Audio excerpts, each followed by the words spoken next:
Cupping का experience मेरा काफ़ी अच्छा, काफ़ी मुनासिब जा रहा है अल्हम्दुलिल्लाह। लिकोरिया के लिए करवाया था और बाकी सुन्ना पॉइंट्स पे भी मैंने शोल्डर्स पे करवाए। इससे पहले मैंने बैक पेन वगैरह के लिए करवाया है और अल्हम्दुलिल्लाह it's been like healing till now.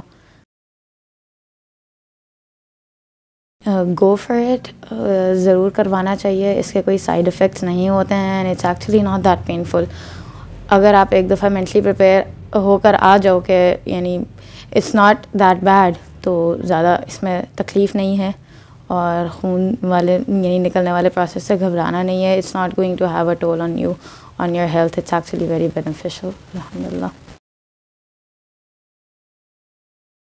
ये मोस्टली ऐसे है कि जैसे 3 से 4 दिनों के अंदर ये आहिस्ता आहिस्ता से जाना शुरू हो जाते हैं।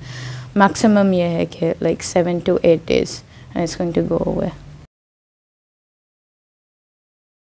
नहीं, अल्हम्दुलिल्लाह everything is very fine और बहुत like the person here is very helpful and it's like nice having her here, nice being treated from her.